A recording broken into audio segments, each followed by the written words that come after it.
baru huwa Allah. Allah itu ada alif lam pada Allah, itu artinya Sang Maha Sempurna, pemilik semua kesempurnaan, Sang Maha Indah, pemilik semua keindahan. Itu makna dari Allah. Dan orang kalau baca Allah, apa yang terjadi? Mulut itu buka nggak? Nafasnya keluar. Maka orang-orang yang sering baca ya Allah, bebannya akan hilang, bebannya akan ringan, karena Allah lepaskan dengan namanya. Tiadalah nama Allah masuk pada suatu kolbu, melainkan kolbunya lebih bercahaya dan berkualitas. Kolbunya menjadi berat, jika dihisap lebih berat dari langit dan bumi. Makanya kolbu-kolbu wali-wali Allah dipenuhi dengan namanya Allah. Nafasnya dipenuhi namanya Hu. Maka tiada lagi diri orang ini, dari nafas sudah ada Hu, dalam darahnya sudah ada Allah, lafaz Allah. Bangun di subuh hari, bergerak, sujud kepada Allah, dia diberkahi dengan kolbu yang selamat, kolbun salim. Semoga Allah menjadikan kolbu yang hadir pagi ini kolbun yang salim. Amin ya rabbal alamin. Salim, selamat. Salah satu makna selamat adalah al-bara'ah, terbebas, terbebas dari akidah-akidah yang menyimpang. Materi kita pada pagi ini insyaallah tentang sesuatu yang membuat hati tenang insyaallah, mengenai akidah Ahlus Sunnati wal Jamaah. Suatu kali Nabi ditanya, wahai Rasulullah, siapakah kelompok yang selamat itu? Nabi mengalamkan sebelumnya, sataftariku ummati ala 73 firqah. Umatku akan terpecah menjadi 73 golongan. Semuanya masuk neraka, kulluha fin nar illa firqah wahidah, kecuali satu kelompok. Man hiya ya Rasulullah? Nabi ditanya, siapakah mereka wahai Rasulullah? Nabi menjawab, ma ana alaihi wa ashabi, yaitu kelompok yang ana alaihi, aku menjadi imamnya, aku menjadi orang yang dia ikuti. Wa ashabi, jika dia tidak bertemu aku, dia mengikuti sahabat-sahabatku. Inilah yang disebut bersanad, berguru. Lalu apakah yang Nabi ajarkan kepada para sahabat? Bertahun-tahun lamanya Nabi hanya diturunkan surat Al-Ikhlas, Qul huwallahu ahad. Sebelum ada perdebatan sifat 20, sebelum ada perdebatan tauhid, uluhiyah, rububiyah, asma wa sifat, belum ada semua itu. Nabi diberikan yang sempurna dan sederhana. Walaupun saya menganjur untuk belajar sifat 20, tapi kalau Bapak Ibu susah memahaminya, saya berikan jalan yang lebih mudah. Mau? Mungkin di beberapa kajian sudah ada yang mengamati. Itulah yang ada dalam Qul huwallahu ahad. Suatu kali ada seorang panglima Rasulullah sallallahu alaihi wasallam diperintahkan untuk memimpin perang, sekaligus memimpin sholat. Setiap satu rakaat, 2 rakaat, di akhir rakaat dia selalu membaca Qul huwallahu ahad. Para sahabat merasa aneh, Rasulullah tidak pernah lakukan itu, kenapa dia lakukan? Ternyata beberapa Rasulullah sama, sahabat Rasulullah sama seperti orang-orang hari ini. Kalau Nabi tidak lakukan bid'ah. Ternyata panglima ini lebih cerdas, tidak hanya strategi, dia juga cerdas secara fikih, cerdas secara rohani. Meskipun dia tidak melihat Rasulullah melakukan ini, menutup setiap rakaat dengan Qul huwallahu ahad, tapi dia lakukan. Disinilah kita tahu bahwa tidak semua yang tidak Nabi lakukan itu bid'ah.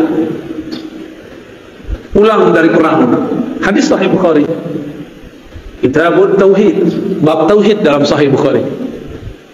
Sahabat pemimpin panglima perang ini dilaporkan kepada Rasulullah oleh pasukannya. Berharap ini pasukan si panglima di sidang. Biasa ada karakter sampai saat ini ada yang begitu, suka melapor-laporkan orang, suka mengadu-adu orang. Tapi sahabat yang ini bukan ingin mengadu, ingin mengkonfirmasi benarkah yang dilakukan oleh pemimpinnya. Sampai kepada Nabi, Nabi kemudian bertanya kembali, Tanyakan kepada panglimamu, kenapa ia membaca qul huwallahu ahad di setiap rakaat. Jangan tanya kepada aku. Walaupun Nabi secara rohani diberitahu oleh Allah, tapi Nabi tidak berhukum dengan hukum yang sir. Nabi tidak berhukum dengan hukum gaib. Nabi tidak berhukum dengan hukum firasat. Nabi tidak berhukum dengan hukum kasyaf. Nabi berhukum dengan hukum zahir. Tanya sahabatmu, panglimamu, kenapa ia menutup setiap rakaat dengan kulhu? Karena orang ini mau cari tahu, maka Nabi SAW langsung berikan dia tugas. Datanglah dia kepada panglima. Wahai tuan panglima, kenapa engkau selesai satu surat di setiap rakaat menutupnya dengan qul huwallahu ahad, padahal Rasulullah tidak pernah mengajarkan? Kira-kira begitu kalau diterjemahkan bebas. Apa jawaban orang ini? Ana uhibbuha, aku menyukainya, mencintai ayat ini, surat ini. Lianna fiha sifatullah, karena di dalam ada sifat-sifat dan nama-nama Allah. Heranlah si penanya ini, dan dia bawa jawaban itu kepada Rasulullah sallallahu alaihi. Sederhana jawabnya, bukan karena Rasulullah pernah lakukan, tapi karena di dalamnya ada nama-nama Allah, sifat-sifat Allah. Disampaikan kepada Nabi jawabannya. Apa kata Nabi? Akhbirhu, kabarkan kepada panglimamu, innallaha yuhibbuhu, Allah cinta kepadanya, karena dia cinta kepada sifat-sifatnya. Merinding sahabat ini. Disampaikan kepada tuan panglima, panglima pun terharu. Maka meresapi membaca qul huwallahu ahad itu cukup. Seandainya Bapak Ibu tidak paham sifat 20, tidak masalah. Karena inti sifat 20 adalah menjelaskan surat Al-Ikhlas. Paham Al-Ikhlas, paham sifat 20. Paham sifat 20, paham Al-Ikhlas. Inilah akan jadi oleh-oleh pada pagi ini untuk saudara-saudara yang hadir. Cara meyakini, mempercayai Allah secara mudah. Semudah kita membacanya dan menghafalnya. Mau ya? Pertama, kul, katakan hai Muhammad, huwa Allah ahad. Sudah tiga ya? Huwa Allah ahad. Huwa bahasa Arab artinya dia. Biasanya kata dia disebut sebagai kata ganti ketiga, digunakan pada kalimat kedua. Tapi sekarang, atau pada kata-kata kedua, yaitu kata ganti setelah ada nama yang jelasnya. Ahmad membaca buku, titik, dia mau ujian. Dia ditulis setelah Ahmad, sekarang dibalik. Kul huwa Allah ahad. Katakanlah hai Muhammad, dia dulu, Allah ahad. Apakah Allah salah? Mungkinkah Allah salah? Siapa yang mengatakan Allah salah, dia kafir. Apakah Nabi Muhammad lupa? Yang mengatakan Nabi Muhammad lupa, dia fasik, zindiq, bahkan bisa kafir. Jangan-jangan kita yang tidak mengerti ilmunya. Mengatakan huwa di depan nama yang zahir, berarti huwa pada Allah bukanlah nama ganti, bukanlah kata pengganti. Huwa pada Allah adalah nama. Huwa pada Allah adalah nama. Lebih dulu huwa daripada Allah, sehingga disebutlah huwa ini adalah nama. Nama untuk menghilangkan selain namanya. Oleh karena itu ahli-ahli zikir tidak mempermasalahkan kalau berzikir Allah. Allah itu lafaznya dari alif lam ha, akhirnya adalah hu berarti dia juga. Lalu waw itu apa? Waw ini disebut waw tambahan zaidah. Asalnya waw itu tidak ada, lalu diadakan dalam bahasa Arab, maka menjadi huwa. Sebenarnya mulai dibaca Allah. Berat nggak? Bisa ngikutin? Ya. Apa yang terjadi di situ? Ada nafas yang dibuang, benar nggak? Allah. Imam Abdul Qahir Al-Baghdadi dalam kitab Usuluddin, Imam Ghazali, Imam Al-Baihaqi, mereka sepakat bahwa huwa adalah ismun min asma'i. nama daripada nama-namanya. Namun orang-orang yang tidak mengerti mengatakan, apa itu zikir? Hu itu nama. Allah mengatakan, qul ud'u Allah aw ud'u Rahman ayyaman tad'u falahul asmaul husna. Panggillah Allah, panggillah Rahman, atau dengan mana-mana nama engkau boleh memanggilnya. Jika huwa adalah bagian dari namanya, maka hu boleh dijadikan panggilan. Maka jangan heran Imam Ahlus Sunnah Abul Hasan Asy-Syadzili, siapa namanya? Abul Hasan Asy-Syadzili, salah satu wali kutub di zamannya. Dia berzikir dengan salah satu nama, Yahu, Yahu. Wahai yang menyebut dirinya dia, wahai yang menyebut dirinya dia. Ternyata di agama sebelumnya, agama Yahudi, mereka tidak boleh menyebut nama Allah, El. Mereka diperkenankan hanya menyebut nama Yahu, Yahweh. Sama. Yahweh bahasa Ibrani, Yahu bahasa Arab. Allah, Al itu bahasa Ibrani Suryani. El berarti Tuhan yang maha sempurna. Alif Lam berarti kesempurnaan.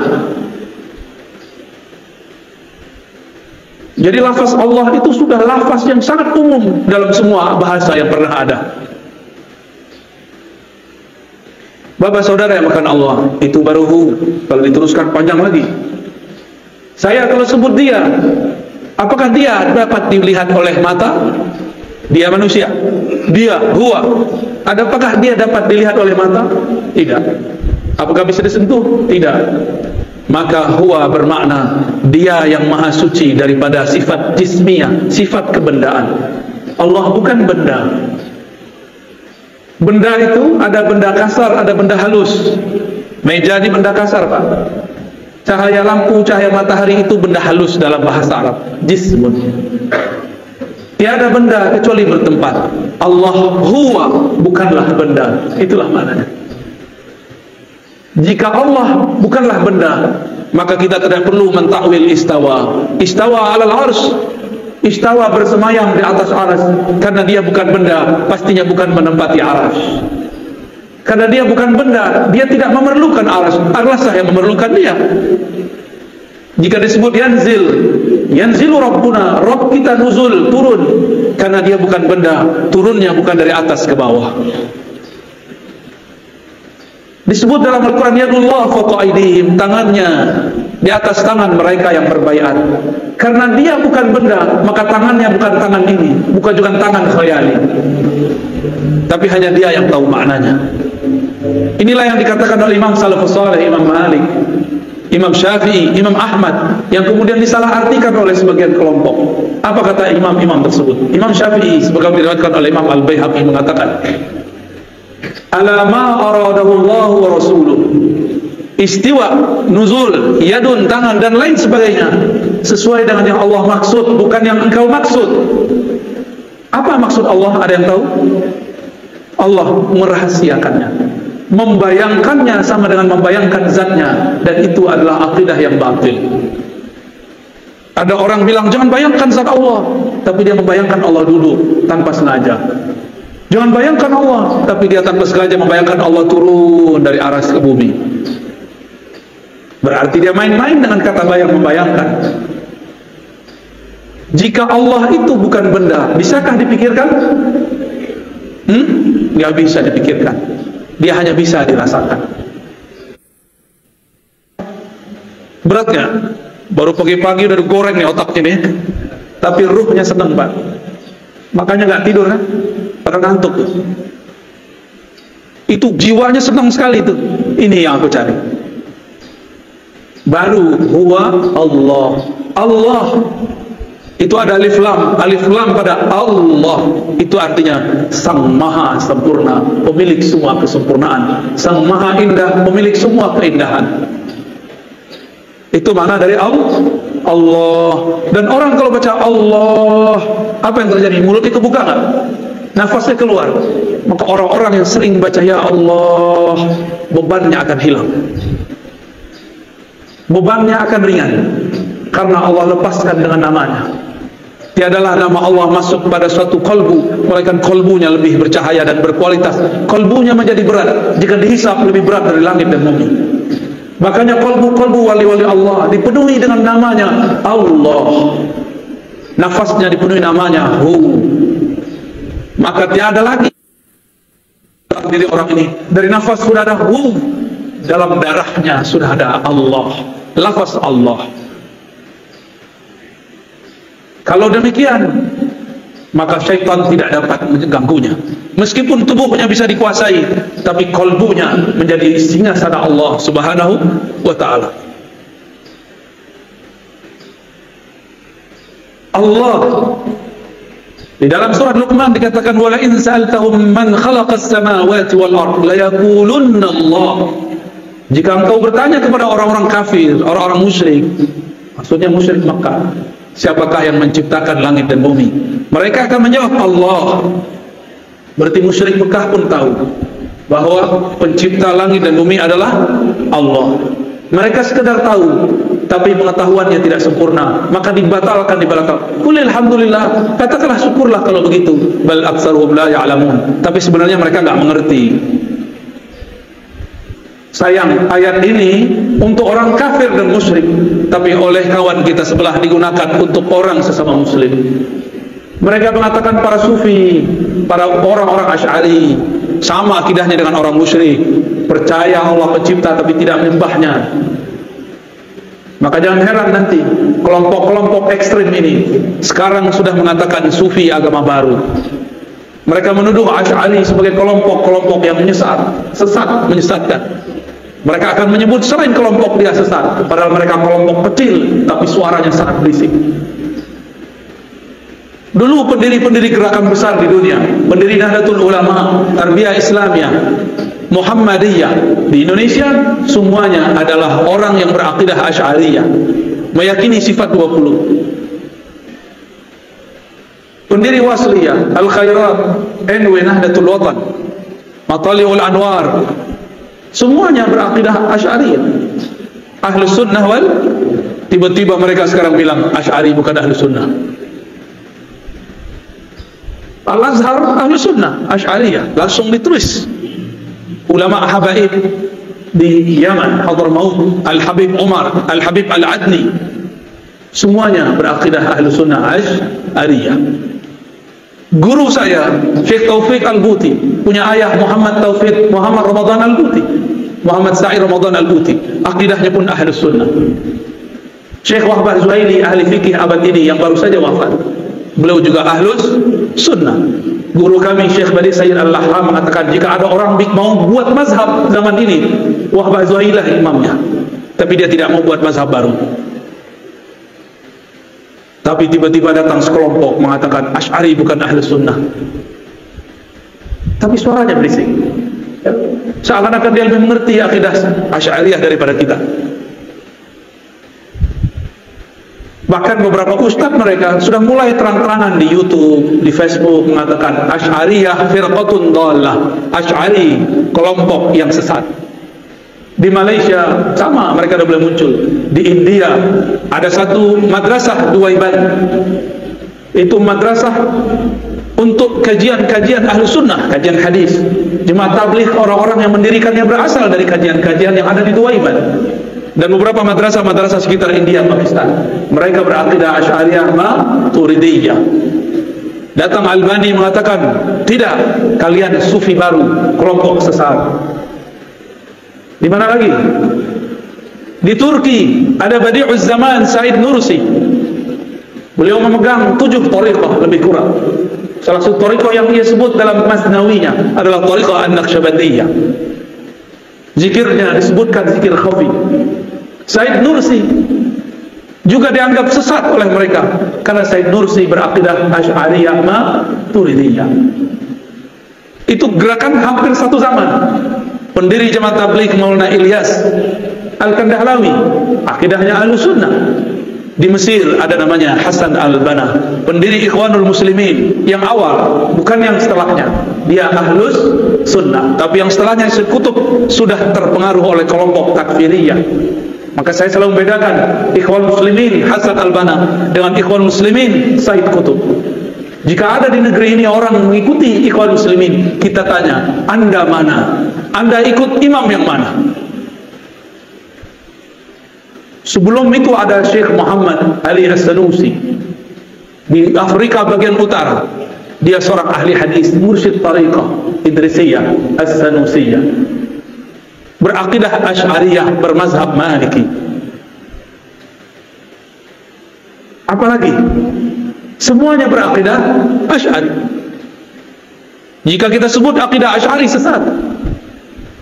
Imam Nawawi yang namanya dicatut hari ini menjadi nama kelompok mereka, akidahnya Asy'ariyah.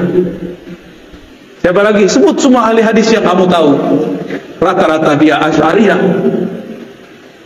Jika dia hidup sebelum zaman Asy'ari, akidahnya menjadi dasar Imam Asy'ari. Satu kali ada seorang imam namanya Abu Dzar Al-Harawi, pemegang sanad Sahih Bukhari. Dia berguru kepada murid dari muridnya Imam Bukhari. Datang ke Baghdad bertemu kawannya bernama Imam Ad-Daruqutni. Imam Daruqutni ini kemudian bawa Abu Dzar Al-Harawi, penghafal Sahih Bukhari, untuk bertemu seorang syekh di suatu masjid di tengah kota. Dan kemudian dia takjub, ini imam luar biasa. Ketika keluar, Imam Daruqutni ngasih tahu, tahukah kamu wahai Abu Dzar ahli hadis, bahwa yang tadi ngajar itu adalah Al-Baqillani. Siapa Baqillani? Imam Baqillani adalah murid dari muridnya Imam Asy'ari. Baqillani berguru kepada Imam Abul Hasan Al-Bahili. Imam Al-Bahili murid langsung Asy'ari. Abu Dzar Al-Harawi kemudian mengatakan kepada Rukuni, izinkan aku ngaji duduk menjadi murid Al-Baqillani. Maka bertemulah mereka esok hari. Daruqutni memuji Baqillani. Apa kata Daruqutni? Inilah imam penghancur bid'ah, penegak sunnah, ahlus sunnah yang hakiki. Jadi dulu ulama ahli hadis jika menyebut pemberantas bid'ah, ahlus sunnah, yang dimaksud adalah imam-imam Asy'ariyah. Tapi mereka sekarang putar sejarahnya. Akhirnya Abu Dzar Al-Harawi, pemegang Sahih Bukhari, selesai ngaji, karena dia ulama, tidak sampai 6 bulan sudah hafal semua yang dikalamkan Baqillani. Dan dia pun berangkat ke Mekah. Sampai di Mekah, tiadalah Baqillani punya murid ini namanya Abu Dzar Al-Harawi. Ia duduk di satu tempat, melainkan Abu Dzar Al-Harawi ini dikerubungi oleh semut-semut penuntut ilmu. Karena Abu Dzar Al-Harawi adalah manisan yang sangat manis, ilmunya sangat lengkap. Belajarlah banyak orang kepada beliau, belajar Sahih Bukhari plus akidah Imam Asy'ari. Inilah perkembangan nyata, sejarah nyata dalam umat Islam, bahwa Sahih Bukhari diajarkan bersamaan dengan akidah Asy'ariyah. Tapi mereka sekarang juga mengajarkan sunnah, tapi sunnahnya bertentangan dengan akidah pemegang sanad Sahih Al-Bukhari.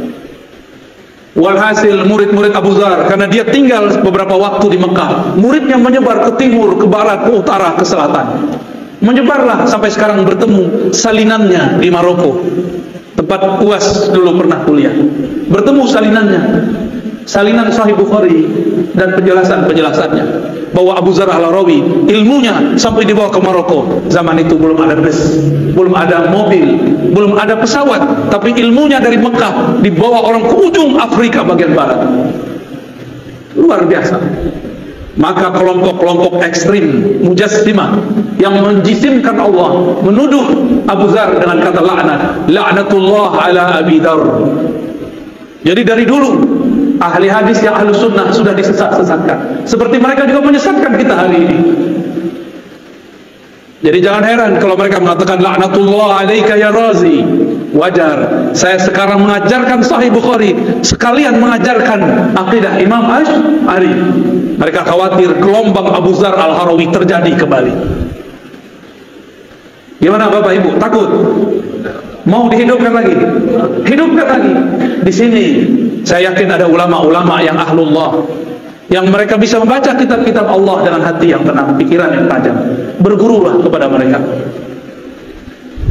Itu baru kul huwallah. Sekarang kita pindah ke ahad. Ahad. Apa makna ahad? Esa, tunggal.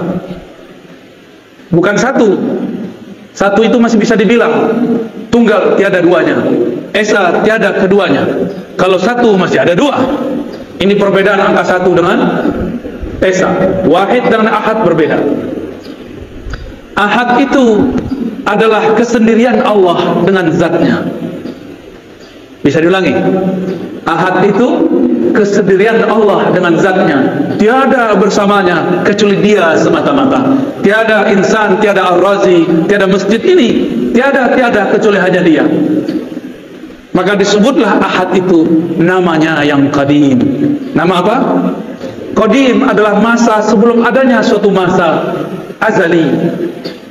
Alam kita sekarang disebut dengan alam nyata, alam ciptaan. Masa ciptaan, ini dia. Sebelum alam ini ada namanya azali. Sebelum azali ada namanya qadim. Jadi tahu beda qadim dengan azali? Karena beberapa ustaz di pesantren pun bingung apa beda qadim dan azali. Allah itu qadim, sebutannya ahad, hanya dia sendiri. Qadim berarti ma la yasbikuhu ahadun, ma la yasbikuhu adamun. Allah yang tidak pernah tidak ada. Tidak pernah tidak ada. Negatif kali negatif positif. Tidak berarti iya. Tidak pernah tidak ada berarti selalu ada. Negatif kali negatif positif. Itu makna dari qadim. Maka ahad adalah sifat Allah, sifat zatnya dan sifat salbiyahnya. Apa arti salbiyah? Sifat yang menafikan yang tidak pantas kepada Allah Subhanahu wa ta'ala.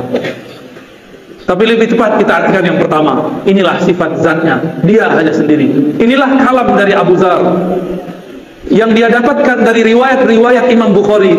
Imam Bukhari dapat dari Abu Musa al-Ash'ari, kakek dari Imam Ash'ari. Abu Musa al-Ash'ari radhiyallahu anhu bertanya, wahai Rasulullah, kaifa kana rabbuna? Bagaimanakah sebenarnya hakikat Tuhan kita? Jadi memang wajar Imam Ash'ari kemudian menjadi imam ahli akidah karena kakeknya dulu bertanya akidah. Jadi genetik DNA itu memang suatu hal yang sangat normal. Jangan-jangan Bapak Ibu ini jadi orang soleh sekarang karena doa orang terdahulu. Jangan sok soleh dulu. Jangan-jangan ini berkah dari mereka. Alhamdulillah. Doakan mereka. Maka kita selalu mengatakan Allah maghfir lana wa li abaina wa ummahatina. Ya Allah, ampunkan kami dan kakek-kakek kami, orang tua kami, nenek-nenek kami, ibu-ibu kami. Siapa tahu berkah doa mereka kita bisa bangun subuh pagi ini. Alhamdulillahirabbil alamin. Abu Musa bertanya, mengagetkan tentunya. Tapi bagi Rasulullah girang. Kenapa? Ada sahabatnya yang bertanya yang canggih. Nabi jawab, kana Allah wa la syai'a ma'ah. Itulah makna ahad. Kana Allah, Allah ada. Kana itu bentuk lain daripada kana kainan, kana mawjudan. Dia ada. Disitulah muncul kata wujud ada dalam hadis, tapi tersirat. Yang mengerti ahli akidah, orang cuma ngerti bahasa Arab tidak paham. Maka ada orang mengatakan tidak ada wujud dalam Al-Quran. Betul, tapi secara makna ada. Itu maksud orang yang ngomong gini, cuma dipelintir oleh sebagian orang supaya mengadu umat dengan tokoh-tokohnya. Saya memang mengkritisi beliau, tapi saya juga mengkritisnya secara jujur. Haram mempelintir kata-kata kalau belum selesai kalimatnya. Kritiklah dia, tapi jangan mengkritiknya dengan berbohong atas namanya. Apa kata Nabi? Kana Allah wa la syai'a ma'ah. Dia ada, tiada satupun bersamanya. Dia ada, tiada Ahmad. Dia ada, tiada Muhammad. Dia ada, tiada alam. Dia tiada ada. Kita belum ada. Belum ada langit, belum ada bumi, belum ada aras, belum ada solat, belum ada zakat, belum ada doa. Belum ada. Dia sudah menetapkan dalam ilmunya yang qadim bahwa pada saat ini, detik ini, tanggal ini, hari ini akan ada orang berkumpul bercerita tentangnya, tentang ahadiyahnya, betapa bahagianya Allah, tersenyum Allah melihat orang yang menikmati nama-namanya disebut. Paham tidak paham biar itu. Ini yang dikatakan Nabi. Jika engkau melewati suatu taman-taman surga, farta'u, petiklah.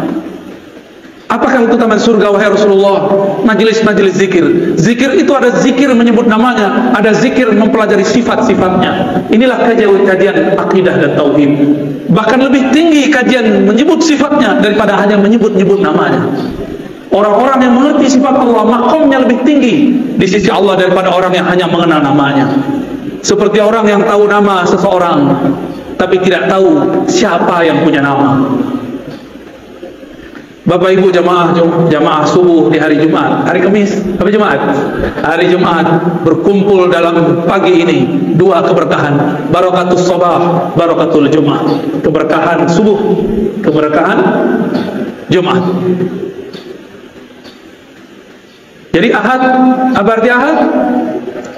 Esa, dia dengan kesendiriannya. Tiada alam, tiada surga, tiada neraka. Tiada Ahad kecualilah ia saja. Tiada Ahmad kecuali setelah ia hapuskan. Baru kalau faham Ahad, berarti Allah perlu kita nggak? Allah sekarang masih Ahad nggak? Alam dicipta, Allah masih Ahad nggak? Berarti Allah masih sendiri? Jadi hanya Allah yang boleh jomblo, antum nggak boleh jomblo. Allah itu maha jomblo, maha sendiri. Itulah tanda zat yang sempurna. Kenapa kita perlu menikah, perlu teman? Karena kita tidak sempurna. Allah tidak perlu semua itu karena dia maha sempurna. Itulah alif lam dalam lafaz Allah. Kenapa saya jatuh cinta? Karena saya tidak sempurna. Saya butuh objek yang dicintai dan butuh orang yang mencintai. Allah mencinta karena dia bukan benda, dia bukan hanya sifat, dia zat yang maha sempurna. Semua cinta darinya. Jika disebut dia mencintai seseorang, mencintai sekelompok, berarti Allah memberikan, memancarkan kesempurnaannya kepada orang itu. Bukan berarti Allah memerlukan orang itu. Itulah beda kata cinta pada Allah dengan cinta pada kita. Allah mengatakan innallaha yuhibbut tawwabin. Allah mencintai orang-orang yang taubat berkali-kali. Artinya Allah akan memantulkan kesempurnaan ampunannya pada orang yang bertobat. Ini disebut dengan tauhid ahadiyah. Apa namanya? Disebut juga dengan sifat qadimiyah. Tauhidnya tauhid ahadiyah, sifatnya sifat qadimiyah. Selamat pusing. Kok baca istilah ini saya udah kurangin istilahnya, udah didiskon. Ya, udah didiskon nih Bapak Ibu ini. Udah rukhsah, ya. Ya udahlah kalau nggak hafal istilah cukup katakan ahad, hanya dia. Itulah yang kita baca pada salat. La ilaha illallah wahdahu la syarikalah.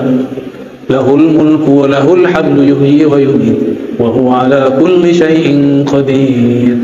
Tiada yang berhak disembah kecuali Allah. Wahdahu la syarikalah.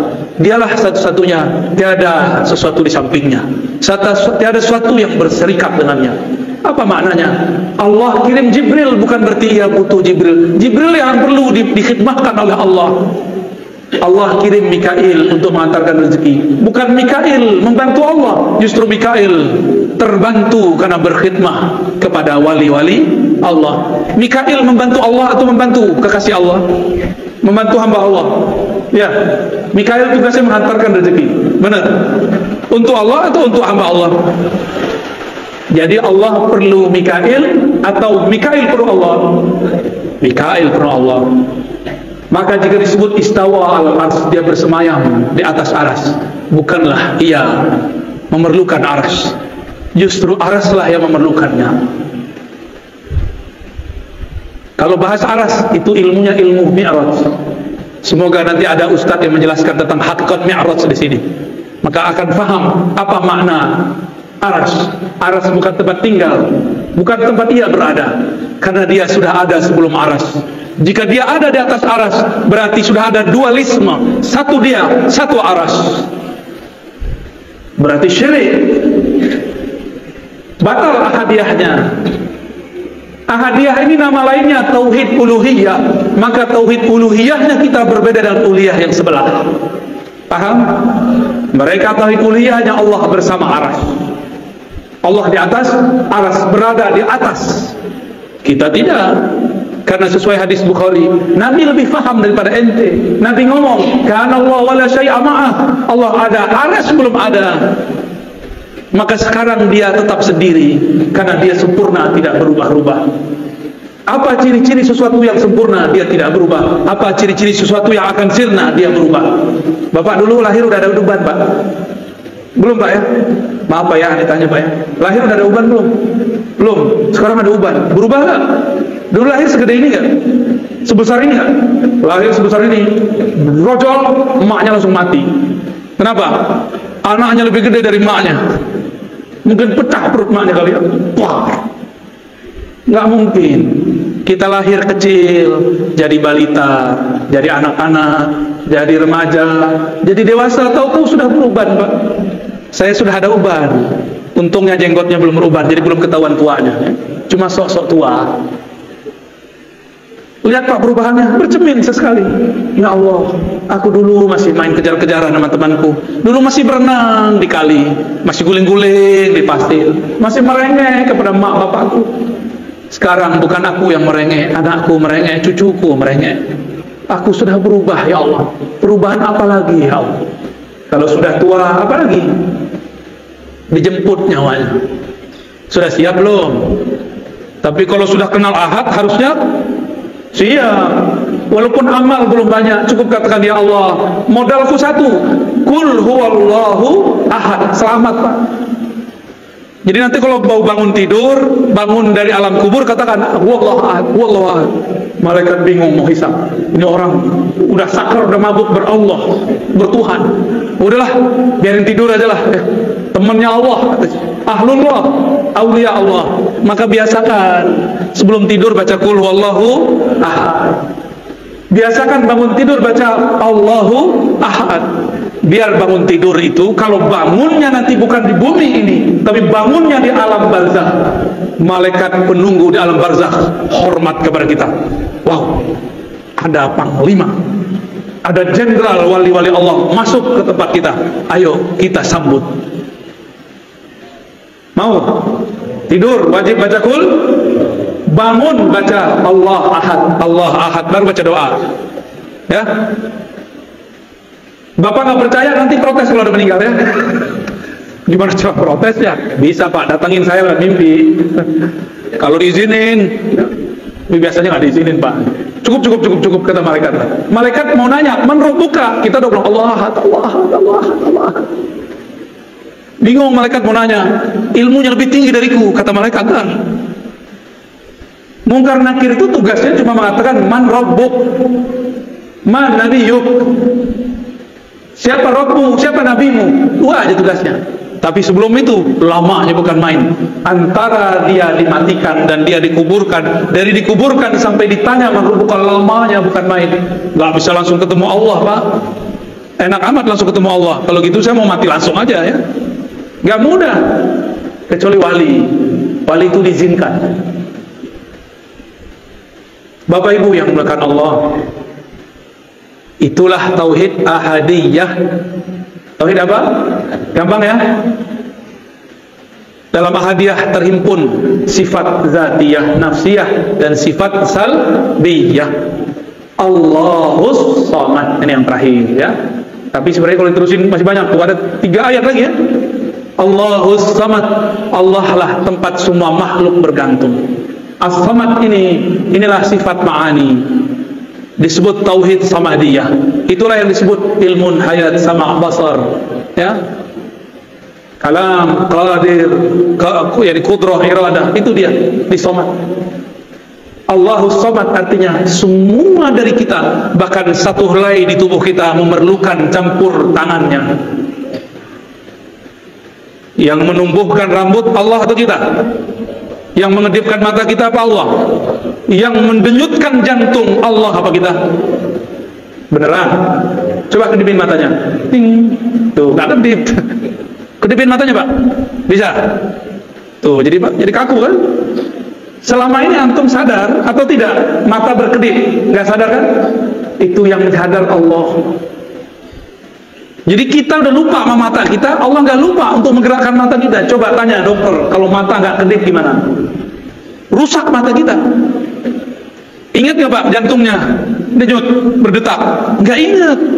Kita nggak sempet hatta tanya ke dokter, Pak dokter, Bu dokter, kamu ngurus jantungmu nggak? Bilang ke jantungmu, tung, berdenyut yang biasa dong. Pas ketemu kekasih, dia deg-degan, duh. Kita ngomong ke jantung, tung, yang tenang, tung. Nggak bisa, dia bergerak terus. Karena bukan kitalah yang mendenyutkan satu denyutan dalam jantung, Allah Subhanahu. Maka kita nggak sadar alam yang dalam tubuh ini bergerak. Apakah Bapak Ibu yang mengalirkan darah ke ujung jari, darah ke ujung rambut, ujung kepala? Ya, rambut kita kan tumbuh di kepala. Di kepala itu ada darah pastinya. Jika dia tersumbat, jadilah uban. Jadi itu udah alarm itu, Pak. Bukan aku nakutin, Pak, emang ini menakutkan ya. Selamat ketakutan. Allahus selamat.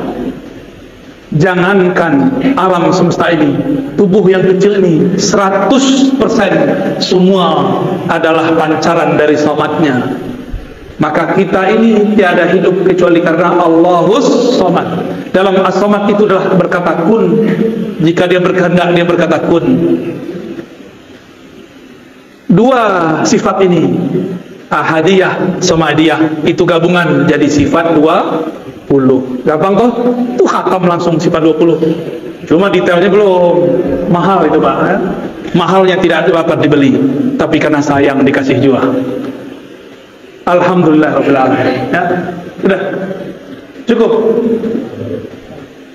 cukup lah, Pak. Ada pertanyaan? Gak ada ya?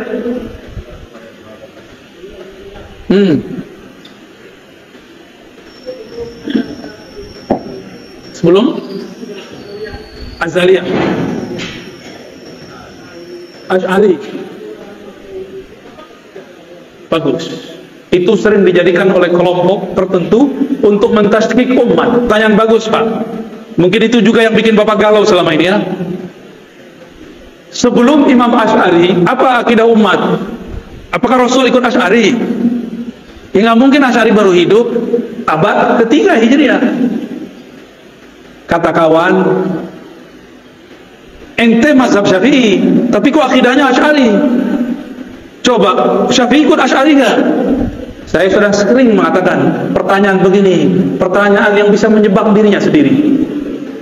Syubhat itu masuk ke pikiran kita, Pak. Dulu saya begitu. Sampai 2006 saya belum yakin Asy'ari sebagai imam ahli sunnah. Bayangkan, sampai tahun 2006. Jangan sampai Bapak tahun sekarang masih belum yakin juga Asy'ari sebagai imam ahli sunnah. Cukup saya yang terakhir begitu, Pak. Imam Asy'ari itu menulis dalam muqaddimah kitab Al-Ibana, akidah ini adalah akidah yang aku riwayatkan dari murid-murid Imam Ahmad. Akidah ini akidah Imam Ahmad bin Hanbal. Ahmad bin Hanbal mengambil akidahnya dari Syafi'i, Imam Syafi'i dari Malik, Malik dari Nafi', Nafi' dari Ibnu Umar dari Rasulullah sallallahu alaihi wasallam. Sebelum Imam Bukhari, orang pakai hadis apa? Imam Bukhari, tahu Imam Bukhari? Lahir akhir abad kedua, wafat pertengahan abad ketiga. Sebelum Imam Bukhari, ikut sunnah lewat siapa? Lewat Imam Syafi'i. Imam sunnahnya Imam Syafi'i. Coba lihat gelarnya Imam Syafi'i, Imamus Sunnah. Keberhasilan seorang guru jika muridnya lebih populer darinya, lebih terkenal dalam hadis darinya. Imam Syafi'i punya murid Ahmad bin Hanbal, Imam Syafi'i punya murid Al-Qarabisi, punya murid Al-Humaidi, mereka punya murid namanya Al-Bukhari. Al-Bukhari lebih terkenal dalam hadis daripada kakek gurunya Al-Imam Syafi'i. Walaupun Bukhari punya kitab Tauhid di Sahih Bukhari, tapi yang lebih terkenal sebagai Imam Tauhid adalah murid dari muridnya, yaitu Imam Asy'ari. Imam Asy'ari itu berguru ke murid-muridnya Imam Bukhari, maka akidahnya sama. Saya pastikan dan saya jamin akidah Asy'ari itulah akidahnya Bukhari. Saya tanya lagi, sebelum Bukhari kalau ikut sunnah lewat siapa? Nah, ini yang disebut sanad. Jadi jangan kebalik-balik. Kenapa kita nggak ikut akidah Syafi'i saja? Ya, Imam Syafi'i tidak menulis risalah dalam akidah, tapi pernah mengkalamkan tentang akidah. Kalamnya dikumpulkan oleh para imam, masuklah ke dalam kitab Al-Baihaqi, judulnya Manaqib Al-Imam Syafi'i. Muncullah orang memfitnah akidah Asy'ariyah berbeda dengan Asy'ari. Sok tahu ente ya, memalsukan sejarah Imam Asy'ari itu bagi mereka biasa. Mereka katakan Imam Asy'ari 3 periode, kayak mau jadi presiden 3 periode ya. Jadi akidah Asy'ari, sebelum Asy'ari akidahnya apa? Akidah Imam Ahmad. Berarti akidah Asy'ari sama dengan akidah Ahmad? Sama. Sebelum Imam Ahmad bin Hanbal akidahnya akidah siapa? Akidah Syafi'i. Sebelum Syafi'i sebenarnya di wilayah Kufah ada seorang imam namanya Abu Hanifah. Akidahnya akidah Imam Abu Hanifah. Dari Abu Hanifah turun nanti ke Thahawi, turun nanti ke Maturidi. Jadi ada 2 cabang dari mazhab Abu Hanifah, Thahawiyah, Maturidiyah. Cuma mereka tidak tinggal di ibu kota umat Islam, yaitu Baghdad. Makanya akidah mereka tidak sepopuler Imam Asy'ari. Imam Asy'ari tinggal di Basrah, hijrah ke Baghdad, menjadi imam ahlu sunnah di semua wilayah. Kenapa? Kalau Indonesia kayak Jakarta, kalau Malaysia kayak Kuala Lumpur. Karena dia terkenal di ibu kota negara, maka namanya masuk kemana-mana. Dulu belum ada YouTube, Pak. Ya, kalau ada YouTube, mungkin Imam Thahawi bisa jadi lebih populer, Imam Maturidi lebih populer mungkin. Tapi tetap saja Allah populerkan, walaupun belum ada YouTube dan Facebook. Ya, hebat nggak tuh Allah? Sebanyak itu imam, kenapa cuma 3 imam ini yang Allah populerkan akidahnya? Dari 3 itu kenapa cuma 2 yang paling tegas? Dari 2 itu Asy'ariyah kemudian mewakili 3 itu. Maka ulama di Saudi pun, Syarif Hatim Al-Auni, ya, banyak lagi mengatakan sepakat 90% umat Islam di dunia itu akidahnya Ahlussunnah Asy'ariyah Maturidiyah. Kalau ada kelompok yang mengatakan Asy'ariyah sesat, sama saja dia mengatakan sesat 90% umat Islam. Kan sudah mulai, Pak, dikampar ya. Mereka bilang NU sesat, Muhammadiyah sesat, Jamaah Tabaliyah sesat. Ya kan? Sudah ada yang berani ngomong, walaupun videonya kemudian dihapus, tapi kan sudah nyebar. Ketahuan ya, ketahuan jeroan ente.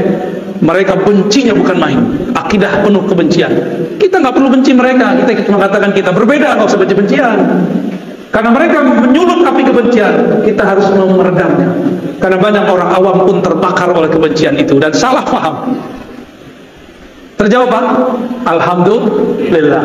Cukup? Saya rasa cukup, Bapak Ibu yang dirahmati Allah. InsyaAllah di waktu duha atau sebelum Jumat nanti kami akan jalan kembali ke Jakarta lewat Pekanbaru. Karena pesawatnya belum boleh ya. Belum ada ya pesawat di sini. Ikut kena corona dia ya. Semoga yang hadir di sini semua akidahnya diterima di sisi Allah. Semoga semua paham ahadiyah, samadiyah. Mari kita berdoa. Allahumma ya Rahman ya Rahim, salli ala abdika Ahmad. Ya Allah, sampaikan salam rindu kami, cinta kami kepada baginda Nabi Ahmad, Nabi Muhammad. Ya Allah, Engkau yang mengetahui isi hati kami. Engkau tahu bahwa di kalbu kami kurang banyak nama Engkau, sangat banyak nama-nama selain Engkau. Famla' qulubana bi asma'ika wa sifatik.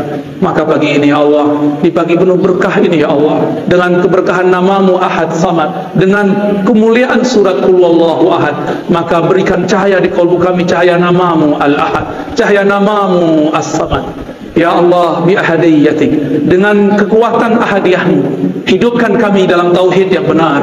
Ya Allah, matikan kami jika Engkau cabut nyawa kami dengan tauhid yang sempurna. Bangkitkan kami di alam kubur, di padang mahsyar dengan tauhid yang luar biasa. Selamatkan kami dalam mizan, selamat kami dalam hisab, selamatkan kami menyeberangi sirat, selamatkan kami dari siksa neraka-Mu dengan Ahad, dengan Samad. Allahumma ya Ahad ya Samad, salli ala Sayyidina Muhammad. Allahumma ya Ahad ya Samad, salli ala al-Mahdi khalifatika ya Ahad. Ya Allah, jika Kau panjangkan umur kami, jadikan kami orang-orang yang berjuang dengan Imam Al-Mahdi yang sebenarnya. Jaga kami dari kesesatan Al-Mahdi palsu. Ya Allah, jaga kami, keturunan kami dari fitnah akhir zaman. Kuatkan kalbu kami, bimbinglah kami, wafatkan kami, keluarga kami, kekasih-kekasih kami, kawan-kawan kami, tetangga-tetangga kami, kawan salat kami, dalam namamu ya Allah ya Ahad, ya Allah ya Samad. Ya Allah, la ilaha illallah, la ilaha illallah, la Muhammadur Rasulullah sallallahu alaihi wasallam. Rabbana atina fid dunya hasanah wa fil akhirati hasanah wa qina adzabannar. Ya Allah, jadikan kami bahagia denganmu di dunia dan di akhirat. Waqtim lana bi husnil khatimah. Tutup kami dengan husnul khatimah. Wa sallallahu ala nabiyyina Muhammad walhamdulillahi rabbil alamin. Semoga semua diberkahi Allah.